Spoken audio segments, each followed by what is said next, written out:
Hi everyone, today I'm going to talk about the nutrition education program that I developed called Simple Swaps, Increasing Fiber and Decreasing Fats. Simple Swaps was intended for people living with multiple sclerosis who attend the MS Achievement Center outside of Sacramento, California. The MS Achievement Center is a day wellness program where participants attend once a week for cognitive therapy, physical exercise, recreation therapy, and a wide range of community resources. MS is thought to be a chronic autoimmune disease that affects the central nervous system. And while there's no strong evidence that there is a connection between disease management and diet, it is recommended that people living with MS follow a high-fiber, low-fat diet similar to the recommendations of the general population. So what does the program entail? It's meant to be about 45 minutes and incorporate a discussion, lecture, game of Jeopardy, and time for questions. The conversation starts about the factors that contribute to dietary decisions. The nutrition educator goes into the basics of reading a food label, highlights the types of foods that are high in fats and fiber, then shows the changes in these nutrients that a simple swap can make. As you can see on the picture on the left side of the slide, simply switching to whole wheat pasta noodles can more than double the amount of fiber. Once participants have learned about fats and fiber, as well as label reading, it's time for a game of Jeopardy! The group is split into two to answer questions from the presentation in a game format similar to the right side of your page. Evaluations are important for many reasons, from the ability to see that the program teaches what is intended to, as well as to show the stakeholders the success and effect of the program on its intended audience. Before we get to the evaluation of the program, it's important to see that the lesson was implemented as intended. Process evaluation is helpful to ensure that the program was carried out as intended and was in line with the standards required at the location of presentation. If the program isn't implemented as planned, the evaluation will not have an accurate measurement on the information provided. To ensure that Simple Swaps is properly implemented, a voice recording will be taken of the presentation. By simply playing back the presentation, the evaluator will be able to time out that there was a proper amount of time spent on each section and that there was an even emphasis on all materials.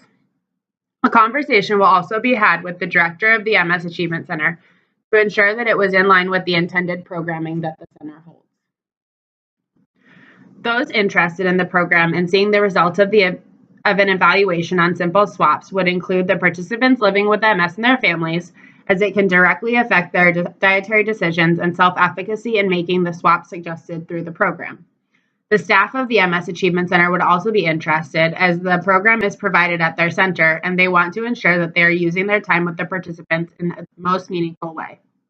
The medical team of the participants would also be interested, as they are helping the participants try to manage their MS in the best possible way. Dietary choices such as increasing fiber could help with bowel and bladder issues. Finally, donors of the MS Achievement Center would be interested in the success of the program. Donors would want to know that their money is going to a successful program, and they want to make sure that they are making an impact on the participants. What is the evaluation looking at? Through our evaluation, we are looking at self-efficacy skills and trying to answer the question, do the participants feel like they are able to make dietary decisions to increase fiber and decrease saturated and trans fat intakes based off of a nutritional label? The evaluation will be an 8-question self-reported questionnaire, like on a Likert scale. It will look at self-efficacy skills and the participants' ability to increase fiber intake and decrease saturated and trans fat intake with the use of label reading. Each question will have 5 possible answers listed under it: very certain, certain, somewhat uncertain, and very uncertain. Participants will be asked to check the box that they feel most applies to them. The same instrument will be used before the beginning of the presentation, right after the presentation, and 6 months later. Here is an example of what the questionnaire will look like. Participants will be asked to mark the line next to the answer that they feel best fits their response to the statement. If participants have physical challenges where they cannot hold a writing utensil, or they are not able to read the statements, a staff facilitator is able to read them the statements and mark the answer that the participant provides. Now it's time for us to evaluate the evaluation.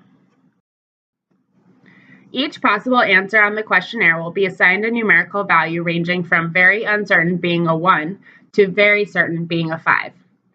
The numerical value of the answers will be added up and then divided by 8, which will correlate with their self-efficacy skills in increasing fiber intake and decreasing saturated and trans fat intake by using a nutritional label. A correlation analysis will be used to look at the success of the program and evaluation. It is our hope that a correlation will be seen between the participants in the Simple Swaps program and an increased self-efficacy and the ability to increase fiber intake and decrease saturated and trans fat intake with the use of nutritional labels after the program has concluded, as well as at the 6-month mark. No one is perfect, and with that, it is important to recognize the possible failures in data interpretation that can come with a program evaluation. Participant retention is a possibility with any evaluation that requires people to complete portions at various times. If people are not able to be kept in touch with or found for the 6-month follow-up, it will prevent a full picture and accurate reading of the evaluation. Statistical power failure is another possible failure in interpretation, as there is a lot of power given to a small number of questions. A short questionnaire was used as the instrument to factor in the fatigue and cognitive dysfunction that people living with MS may face. However, it is a short questionnaire to measure their self-efficacy skills. Results will be communicated to stakeholders and available through both the MS Achievement Center and the National MS Society. Positive results may increase funding or time allotment towards self-efficacy focused nutritional education opportunities for people living with MS and their families in the community. Thank you very much. I hope you have a great day.